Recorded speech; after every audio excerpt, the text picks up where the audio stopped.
Hello and welcome to Taylor Talks Comics. We have another Cartoonist You Should Know episode. This one is going to be covering Scott Snyder Presents Tales from the Cloakroom Volume 2.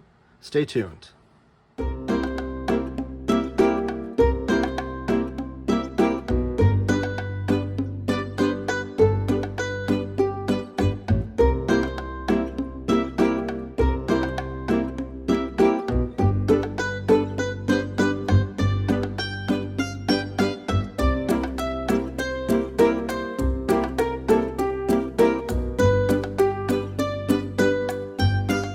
This is Tales from the Cloakroom Volume 2. This was a Kickstarter. It's Scott Snyder Presents because this features students from Scott Snyder's writing class are involved in this project. A lot of the writers from that, writing students from that class got together and made a anthology. This is Volume 2. Volume 1 came out last year, I believe. And it is this trade paperback. See the spine here. I don't know if it'll focus in. There we go. Nope. Okay. It just says Scott Snyder Presents Tales from the Cloakroom, Volume 2. And here is the back of the trade paperback. I will have the information down in the description below if you want to check this out and purchase this. The reason this got put under my radar is that my dear friend Connor Craig from Scotland, he has a story featured in here with the artwork done by his partner, Hannah Williamson, I believe. Hopefully I didn't mess that up. Yes, Hannah Williamson. And they did a story together in here. I was the first customer to purchase this, and it is Connor and Hannah's first ever comic to be published. So this is, might need a CGC this. It probably isn't an 8.8 because it's got some, because I read it, and it's got some marks and stuff on it, but it is their first published story. I was their first customer. I can't wait to brag about that when they both become superstars after this. But I love comic book anthologies. It's always a great way to read a sampling of stories. So just like this, I bought this for two people that wrote and drew a story. It then provides an opportunity for me to get to know all these other people I've never heard of and see them as they're on their rise to bigger and better things in comics.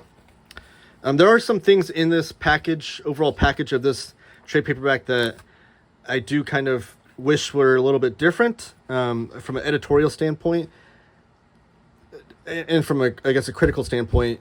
Just if there is a future volume 3 and if anybody's that put this together is listening, maybe, I don't know, here are my ideas out. Maybe who am I? I'm just some guy on YouTube. What do I know? But I have edited a book or two in my time. So you're opening up the book and you get this. I love this design of the three the three logos here on a black design. That looks great. Also kind of reminds me of Blink-182, Take Off Your Pants and Jacket, that album.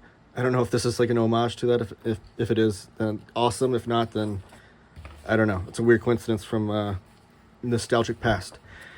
And then here's the opening title page, the table of contents on this page and on the next. So these are all the stories that you're going to read throughout this anthology. No page numbers or anything like that, but these are listed in order of their appearance. And right away you can already tell I'm kind of having trouble holding this down. So I don't know if the printer was an option within the story, but it really doesn't hold down on its own throughout the entirety of this book. It's just like really tight binding. I don't know if that's something that changed, but it was kind of a little irritating because there was some gutter loss and I was trying to hold this down a little bit. That's just one critical piece. My critical pieces of this whole anthology are just in the way that it was presented. Nothing to do with the artwork or stories, because the stories and artwork, for the most part, are really great. They either lean from being really good to really great and just super impressive for just being rookies in the comic business. One thing I would have liked to see is more of an introduction to each story. It would have been a great way to have like a page here, like talking about the creators involved, with maybe a little bit of a piece about what the story's about if they wanted to. It would have been cool to have an introduction too. I think anthologies that have a theme should always have an introduction to tell you the theme. Because I'll tell you what, it's called Tales from the Cloakroom. I thought that was just like a fancy, like dramatic name, like an emo song from back in the day. Always had those long names. I didn't realize that this was a themed anthology, that every story has to do with a cloak or jacket, or something of that sort, and that's really cool. I wish that would have been like more pressed upon me before reading it. I think I would have kind of picked up on it sooner and kind of waited for that theme to appear in each story. And so like a good anthology usually always has like an introduction from whoever the main editor is or who's putting it together, introducing you to the project. Because I don't even think there's any sort of indication. Yeah, there's no indication that this is what this project is, that it's coming from writers of Scott Snyder's class. Now you can argue that if you back this on Kickstarter, all that information was on the Kickstarter. This isn't going to be, but if you're wanting to sell this in comic book shops or sell them on your website and whatnot, you want to have all the information in the package that they're buying. So a little introduction, talk about the project, who you are, how you guys all got together, and the theme of the jacket with some fancy wording about why that was your theme to begin with. Would have been cool. And then maybe separating each story a little bit about each creator. Because I will say, some of the stories are good about this. They'll have a title here. Kind of like you think like an old comic strip, like a Sunday strip or a comic book strip. We'll always have like the title at the top. So you have a title there and the creator credits. Most stories do that, but there were a couple that didn't have any sort of indication, or they waited till the end. Like this one right here, which was a great story, and does it not even have? Okay, it's on the second page. So this is done like if you're reading like a single issue comic book. This one I'm highlighting here is, I want to make sure I get it right here. Bigfoot versus the Mothman. Christopher Stiver is the writer, and Rita Kalua is the artist on that one. Great artwork and great story, but I think since it's in an anthology, it would have done some justice to have a title and credits to start off, to separate it from the previous story. Now, obviously, you can see like the artwork's different, but to have it on the second page is something that you do in like single issues when you already know what comic book you're picking up, because it has a cover to it. But this is essentially your cover. So to have like the title and credits somewhere in the first panel or the first page somewhere, and then to get it, because I didn't know like who the story was about, I didn't know what the title of it was, I didn't know who was on it until I got to that page, and then by then I'm already in the story. So just a little piece of advice as well too, to do that. Some of them do it, some don't. And then some more information about each creator would have been cool. I think it would give them, each creator, a chance to plug their social media too, to make sure that you can go and follow these people. It's one of my favorite things about comic book anthologies too, is to have my phone next to me, and as I'm going through, whenever I see someone that I really like, or a story that I like, or an art style I like, I go and follow them on social media immediately. There's none of that in here either, so I think that would have been a good benefit as well. Again, these are just critical pieces about the package. The story and artwork itself is really great, and definitely worth buying, I think, to get on the ground floor of some of these newer writers and artists that are trying to break into the industry. So with that said, hopefully I didn't feel like I'm just butchering this entire project. But Bigfoot versus Mothman was a really fun story, and I love this art style by Rita Kalua. I think she does, I'm assuming it's a she, sorry, I'm trying to assume pronouns. Their art style is really great and really brings you in. I love the panel layouts that they did, especially with like the zoomed in panels and like showing the what do you call it? Establishing shot. Sorry, the establishing shot showing you the environment that you're in, because on here you're going from the street to the forest. Like really great job there too, as far as the storytelling perspective. Zach's jacket was probably the biggest surprise from this project, and maybe one of my favorite stories coming out of it. Like, I read this story and I instantly wanted to read more. I was like, I hope this is just an introduction to a larger story that Jimmy Gangs, Chris Lewis, and Williamson are working on. I hope that they flesh this out in a bigger way, because this is really fun. It was just a sci-fi story of this character finding out that this evil guy has stolen this jacket, this powerful jacket. You don't know why it's powerful or why this girl wants it until the end, and I don't want to spoil that for you, but it does have some powers and maybe some AI technology involved that are important to her. But it's just like a fun story that like really quick and dirty, like few pages long, but it really immersed you in the story, and I wanted to keep reading it. So I hope they flesh that one out in a big way. I'm not going to go over every single story, so apologies if you're one of the people that worked on this project and I'm missing out on something. You can comment down below and I'll give you my thoughts if you're curious. But the stories do range from different genres, which is cool too.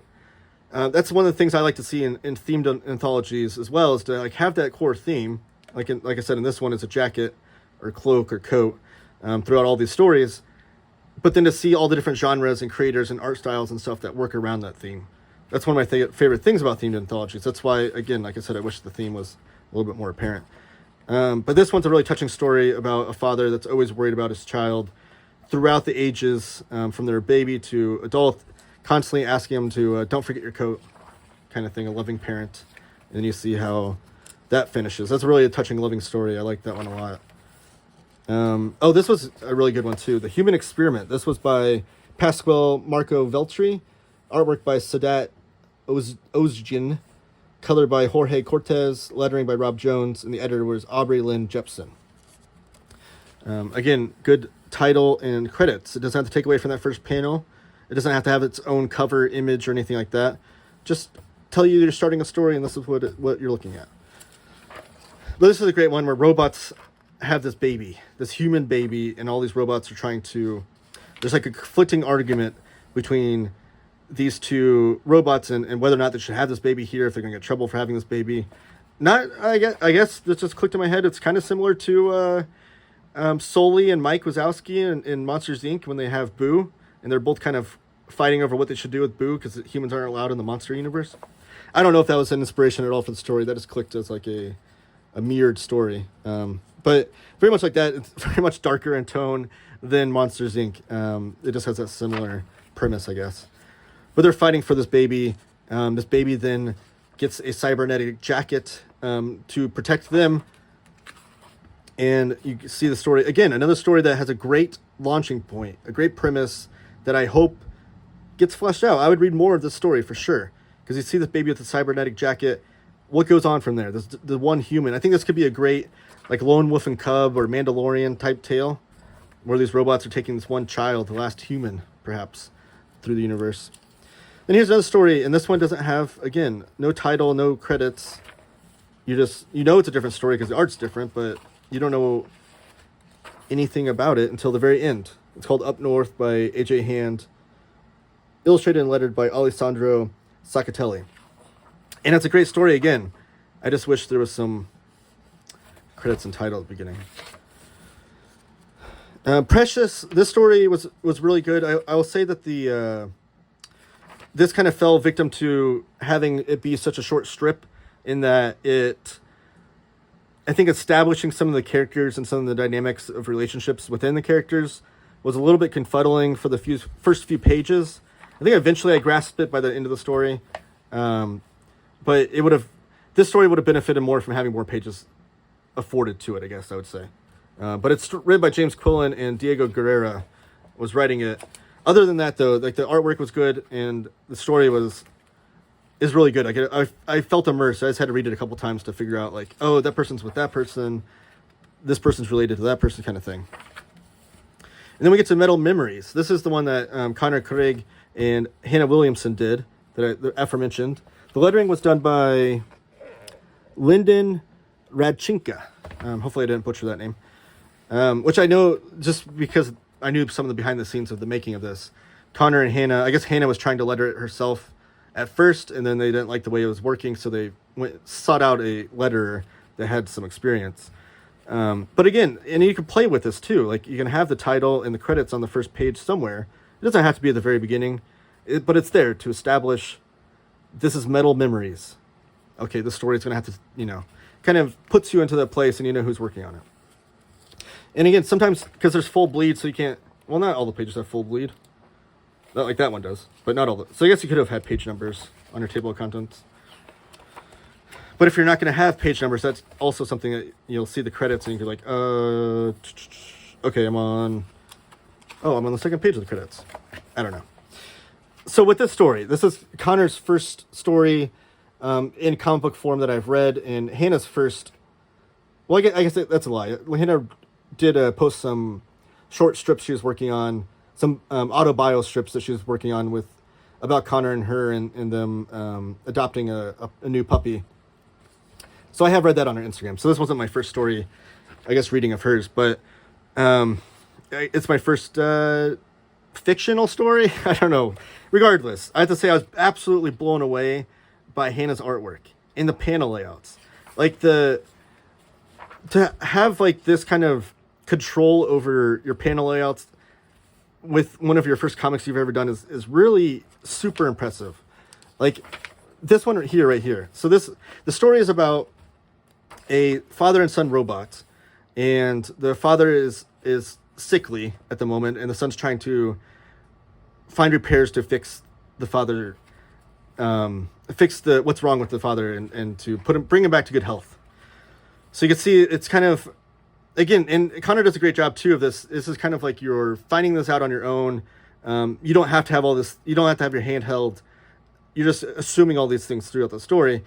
But you can assume like this is a son that maybe has future dreams that they want to work on, future plans, but they're kind of tied down to the fact that they have to take care of their father.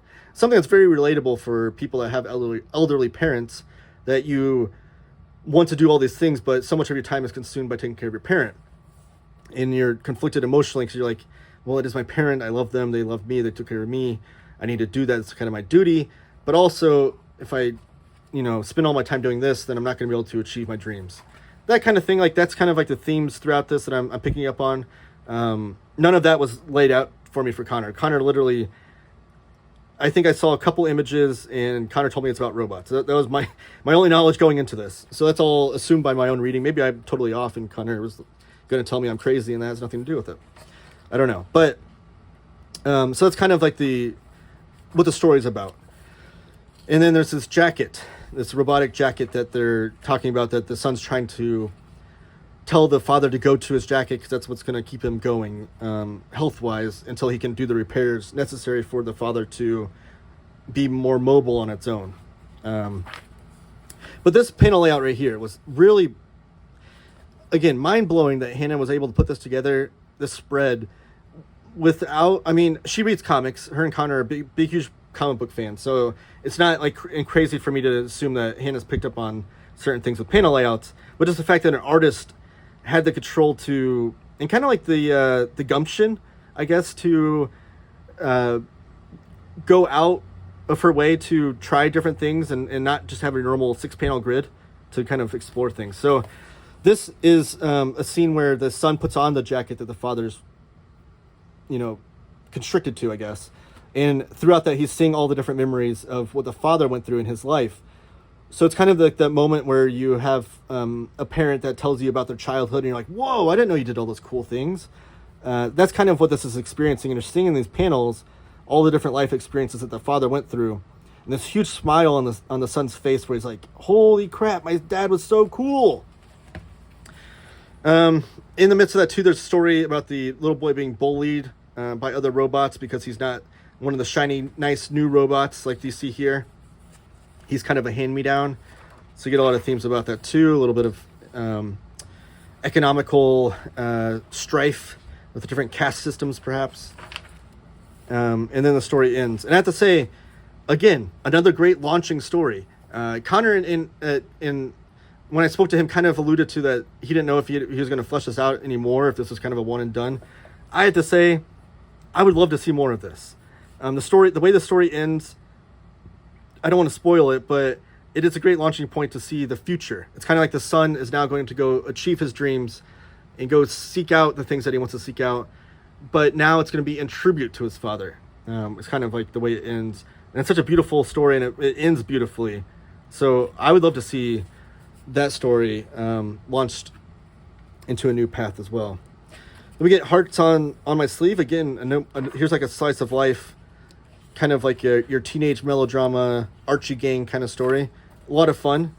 Definitely enjoy those types of stories. I'm running almost close to the 20-minute mark. I don't want to run too long. Who is this artist? Is this... Again, so we have The Narrow Seas. There's no credit on that one. was gonna say their faces that they drew. Oh, here it is. Lucas Coble. The faces they drew kind of remind me of David Rubin a little bit. But that was another fun story too. I liked.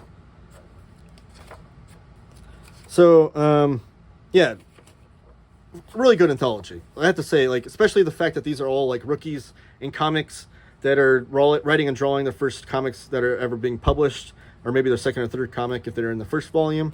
Really impressive, and I really implore people to seek this out and to go find a way to follow these people on social media. So you can kind of see where their careers take off from here.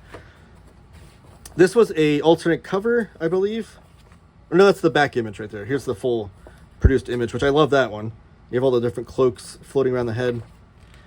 And then this was the variant cover they had as an option as well. And then here's Tales from the Cloakroom. And then the image in the back. And again, like, seeing this cover and now knowing it's about cloaks seems like it should have been really obvious to me.